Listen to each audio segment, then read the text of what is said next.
The issue starts with Jor-El battling fiercely against Law Guild enforcers, buying time for his family as chaos erupts around them. With urgency, he yells for Kal-El to run, trying to push him towards safety while the shock troops lay siege to their home.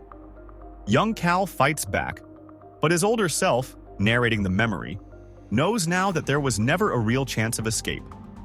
The brutal reality of Krypton's collapse is clear. No sanctuary, no mercy, only destruction.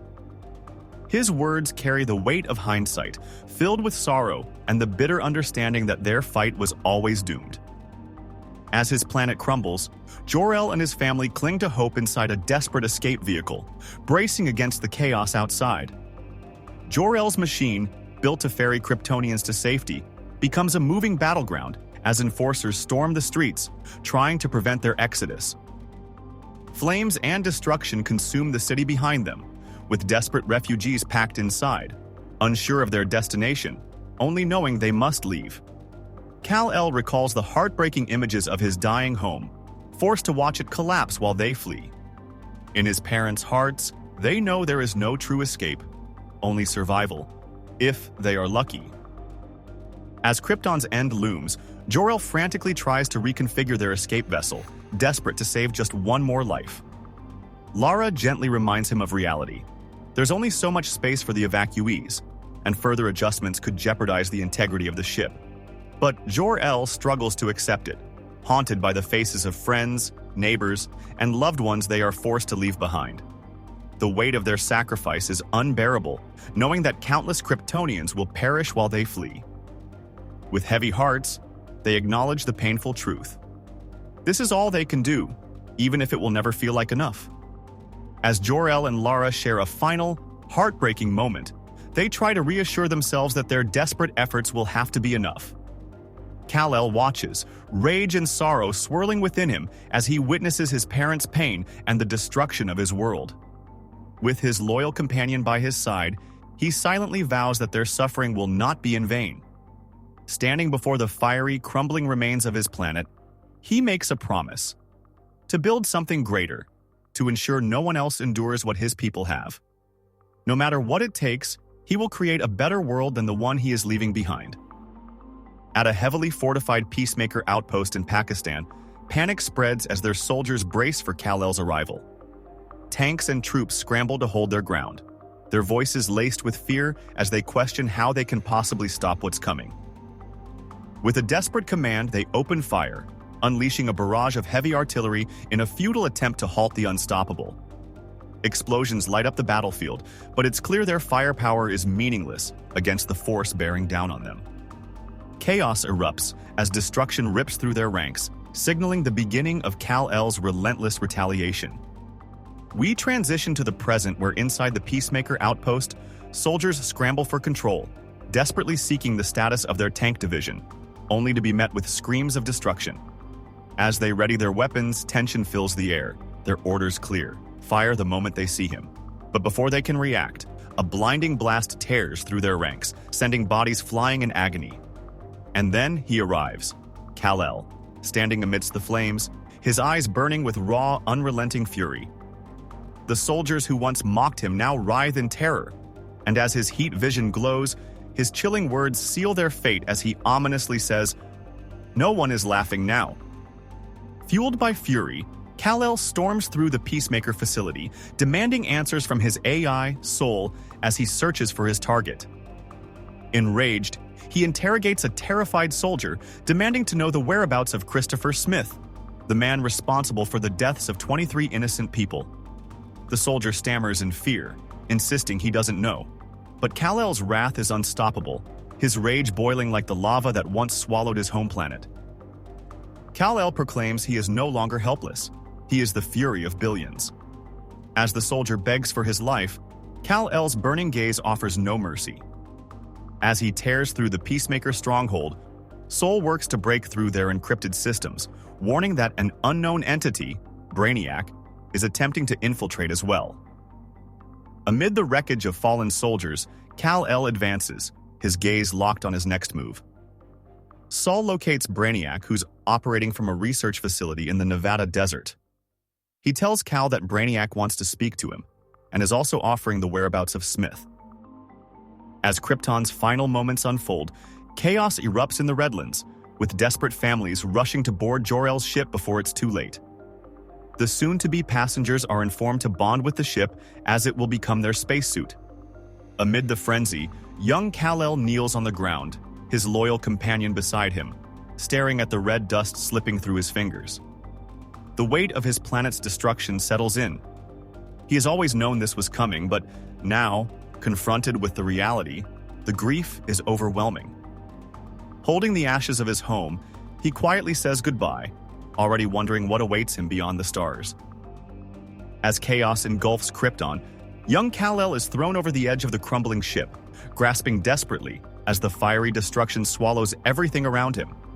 His parents scream his name in terror, reaching for him, their faces frozen in fear and desperation. In the collapse, Kal-El fights to hold on, his eyes wide with the sheer horror of the moment. Meanwhile, the Kal-El of the present, narrating these memories, finds comfort in believing that even in those final moments, there were others. People choosing love, choosing to help, choosing each other. He clings to the hope that somewhere in the universe, kindness still prevails. His loyal dog Krypto reaches out, snaring Kal-El's jacket collar, saving him at the last minute. As Kal-El reflects on the past, he recalls the desperate struggle within Kandor, where the powerless clashed with the enforcers of a crumbling society. Amidst the chaos, Jor-El fights to hold back the tide, urging his people to flee, even as Krypton's elite secretly prepare to abandon the dying world. The Science Guild had spent years hoarding their knowledge, and Kal-El wonders, what could Krypton have achieved if they had chosen to work together instead of remaining divided?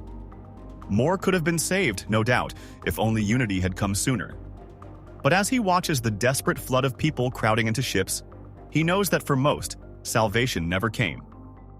As Krypton crumbles in fire and chaos, Kal-El remembers the final, devastating truth. Not a single ship from the cities managed to escape that day. Explosions rip through the skyline, tearing apart desperate vessels before they can break free, leaving no survivors among those who clung to hope. Not a one.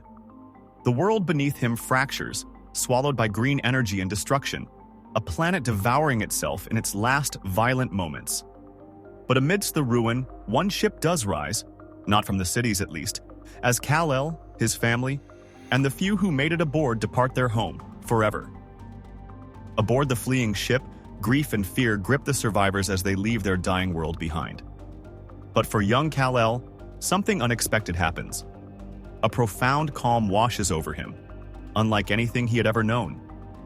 As he reassures another child, telling her the ship is the best ever built, a quiet confidence awakens within him. He sees his parents work in the vessel that carries them, and for the first time since Krypton's collapse, he feels something different: hope. And then, as fast as a bullet fired from a gun, their journey encounters disaster. Just as hope had finally taken root, it's suddenly ripped from them. A violent explosion rips through the rescue ship as shattered fragments of Krypton slam into it, sending the vessel into chaos. Metal crumbles, bodies are thrown into the void, and the fragile salvation they clung to is obliterated in an instant. Kal-El is hurled from the wreckage, his screams lost in the deafening destruction around him. But as he tumbles through the debris of his shattered world, Sool's voice cuts through the terror. "Do not be afraid, Kal-El. Your exploratory spacesuit will protect you."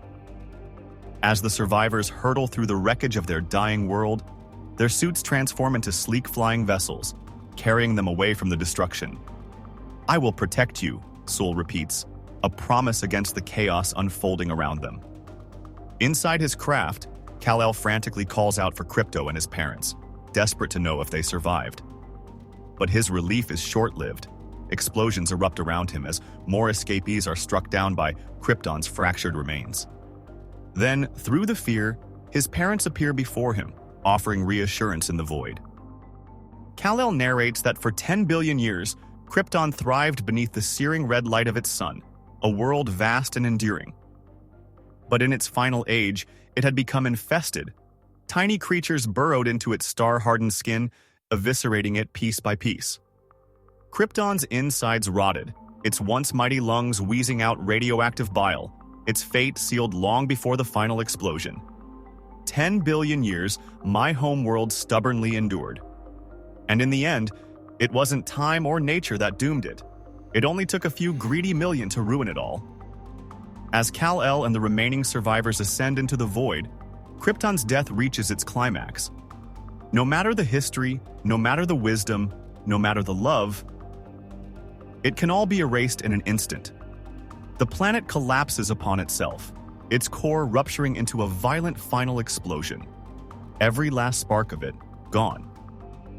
And as the shockwave spreads across the blackness of space, Kal-El is propelled forward, streaking away from the only home he's ever known, in an instant.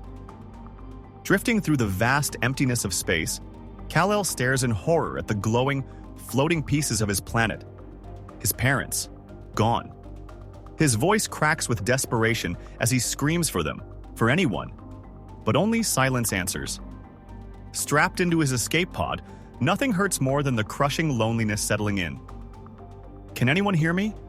His final cry echoes into the void, lost among the shattered remains of Krypton as he speeds further and further away, alone.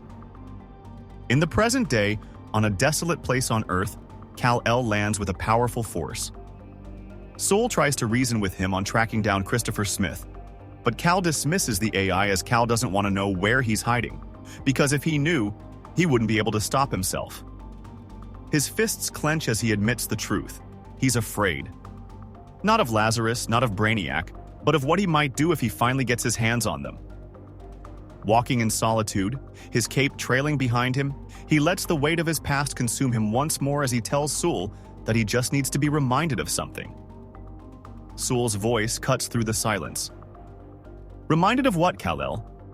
Kal-El responds, home. With his cape billowing behind him, Kal-El stands before a worn roadside sign. Smallville, Kansas, 10 miles ahead. Its motto translated is, through hardship to the stars. He gazes forward, lost in thought. After everything, the destruction, the rage, the unbearable grief, his journey has led him here. I firmly believe that Absolute Superman is the best comic series released in recent years, arriving at the perfect moment. Absolute Superman issue 5 continues the journey of a variant Superman within the Absolute Universe, shaped by Darkseid's influence. Crafted by the powerhouse team of writer Jason Aaron, artist Rafa Sandoval, and colorist Ulises Arreola, this reimagining of the Man of Steel is both a visual spectacle and a deeply resonant narrative. Centered on Kal-El's final moments on Krypton, this issue delivers action, heart, and a beautifully reflective perspective on Absolute Superman.